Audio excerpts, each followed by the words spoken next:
10 ఓంకారాలు చెప్పాం, 40 ఓంకారాలు తీసుకున్నాం లోపల, మొత్తం టోటల్ 50. మీరు బయటికి వదులుతున్నది 20, మిగతా 30 ఓంకారాలు ఏమవుతున్నాయి? ఆ ప్రాణశక్తిగా వాయువు శరీరంలో నిక్షిప్తం అవుతుంది. మీ మెదడులోని ఇప్పుడు సైంటిస్టులు చెప్తే న్యూరాన్స్ 10,000 కోట్ల న్యూరాన్స్. మానవుడు విశ్వానికి సూక్ష్మ రూపం అనే దానికి ఎగ్జాంపుల్ మన మిల్కీవే గెలాక్సీలో 10,000 కోట్ల నక్షత్రాలు ఉన్నాయని ఈ సైంటిస్టులు అంటున్నారు.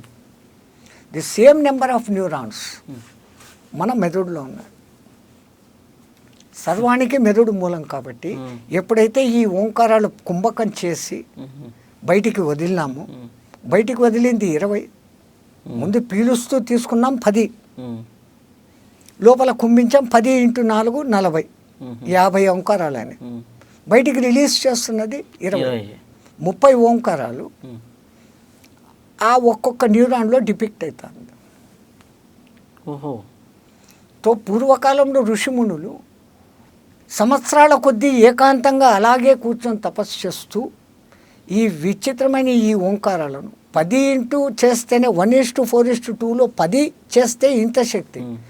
100 ఓంకారాలు చెప్తూ పీల్చుకుంటే 400 ఓంకారాలు లోపల పెట్టుకొని 200 ఓంకారాలు బయటికి వదిలితే 300 ఓంకారాలు ఒక్క ప్రాణాయామంలో ఆ మహానుభావులు చేస్తూ దినాలు, నెలలు, సంవత్సరాలు చేస్తే వాళ్ళ మెదడులోని న్యూరాన్స్ అన్నీ కూడా ఓంకార సమాయుక్తమై ఆ ఓంకారం విశ్వశక్తిగా మారిపోయి వాళ్లకు అనుసంధానం కదిలి వాళ్ళు ఏమనుకుంటే కళ్ళు మూసుకుంటే ఏ దృశ్యాన్నైనా చూడగలుగుతూ ఉన్నారు, ఎవరితోనే మాట్లాడగలుగుతూ ఉన్నారు.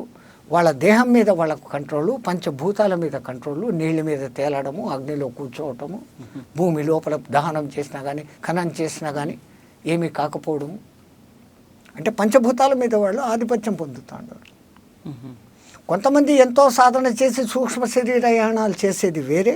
ఇప్పుడు వీళ్ళు భౌతిక దేహంతో ఉన్న చోటనే ఉండి తమ శరీరాన్ని ఇంకో శరీరంగా మార్చగలిగిన స్థాయి కూడా పొందగలుగుతూ ఉన్నారు. ఓంకార శక్తి వర్ణిస్తూ చెప్పుకుంటూ పోతే ఇంత అని చెప్పేదానికి వీలు కానంత గొప్ప స్థితి.